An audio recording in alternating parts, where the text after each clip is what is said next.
Right,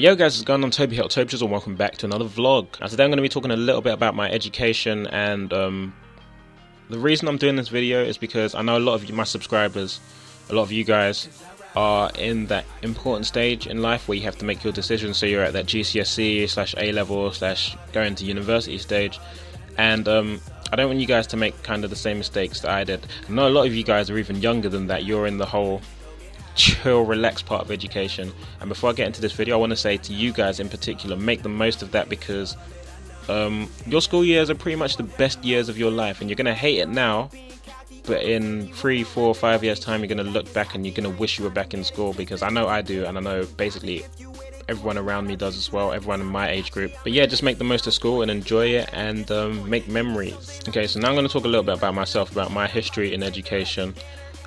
Basically from like the age of 4 or 5, my dad was pushing me to learn like everything. My dad was strict, okay, and I love him for it. I forever love him for it. I'm not angry at him for it. I never was angry at him for it, I think, because I'm the type of person that loves to learn new things, and if I find something interesting, then that's it. I'm going to delve into it. I'm going to try and understand it as much as possible. So from like the age of 4 or 5, like my reading was immaculate, and with regards to maths, I think maths was the subject that my dad pushed me to learn the most. I was learning like Pythagoras theorem, all that shit, at like the age of 6 maybe. This was back when I lived in Hackney in East London. In that area, I guess you can say it's kind of a less wealthy area at that time, so not many people were that well educated, and school was a breeze for me back then, because purely because my dad was pushing me. Like, I wasn't this naturally gifted prodigy. Yeah, school was easy for me, and so because of that I kind of had it in the back of my head that I didn't really have to work, essentially. I didn't have to put effort into things at that time, because things clicked for me. Like when I was learning stuff, I understood it pretty quickly. That was about it. So back when I was in that school in Hackney, it was a lot easier for me to, I don't know, to do things, and everyone was looking at me like, whoa, he's this super intelligent kid. And I was just there like that, basically, just getting on with shit. And I think it became kind of a problem when I moved over to Southeast London, where I live now. It's a slightly wealthier area.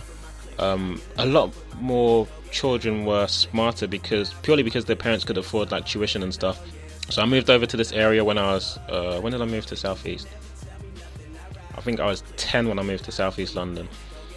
And I got to school, and all these kids were really smart, and all of a sudden I had competition around me, but I was still able to kind of get things done, and I still didn't struggle with education. So the only thing that changed was I wasn't the only smart person around.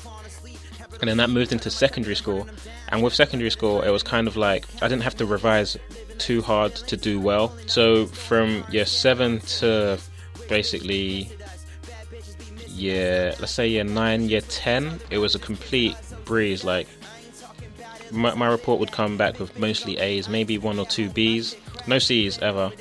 And yeah, I think because of that I was a bit complacent when it came to doing my GCSEs. I told you guys my GCSE results in the last video. I got 7 A's, 4 B's and a C. And would you believe, after looking at those results, I was disappointed in myself, particularly because I didn't get any A stars, and I really wanted A stars at the time. But I realised that I didn't put in any effort at all into my GCSEs, not enough, nowhere near as much as I should have done. And I think I kind of regret that. I'm not too bothered, but I kind of regret not putting in as much effort as I needed to, because at the end of the day I could have done a lot better. And I brought my results back to my parents, and they were kind of disappointed. They knew I had the potential to do a lot better. They knew I could have done a lot better. And if you're bringing home 7 A's and your parents are looking at you like, what the fuck is this? Then you know you've done something wrong. So I kind of let down my parents on that one. I know like 7 A's is still something to be hugely proud of, but I was lazy when it came to doing my GCSEs. I don't think I revised for a single exam back then, so that kind of explains it. So I couldn't really complain about my results. Then I got to A levels, and I didn't put in the effort I needed to do for A levels as well. So I was still in that same habit from back when I was younger, where I didn't put in any effort into anything. And It wasn't until after I got my first year results, I did really bad in my first year of A-levels, that I decided to make a push for things. Luckily for me, I was fortunate enough to salvage my awful first year results, and I only managed 3 C's at A-levels, which is really disappointing. But I was able to salvage my first year results and essentially get into university. So now I'm here at Coventry University studying computing, and what computing is essentially a little bit of everything. So a little bit of coding, a little bit of web design, database management, all that jazz, all jumbled into one. And essentially it's there so at the end of the degree I can go, okay, I really like this aspect of computers, I'm going to go into that, or I'm going to go into there. I can choose because I've basically touched on everything, so I have a foundation for everything. But yeah, university is cool. I'm working a lot harder because I'm learning from those mistakes that I made back in secondary school. I currently live in a house with 6 other housemates. First year I lived in halls, which was awesome. Like, I really miss halls. I love the house I'm in now, and I'm pretty good friends with all the guys in here. 3 of us are on the same course, and the other 4 I'm just good friends with. Why did I choose computing? I really didn't have much choice. When I messed up my A-levels, I kind of messed up my first choice university, so I ditched my second choice, and I was like, okay, I'm going to go into clearing and do whatever. I saw computing and I was like, hey, I like computers, the world's moving in a technology-based direction, why not do that? So that's why I chose computing essentially, and I really enjoyed doing it. There's a lot of work when it comes to coursework and stuff. Writing not so much, but coursework definitely, there's a lot of work in it. And like I said, I enjoy doing computing because it's stuff I'm interested in. Like, I spend all my time on the computer anyway, even if I'm not at uni. So it's good to know the way the things you're using actually work. That's why I enjoy computing, really.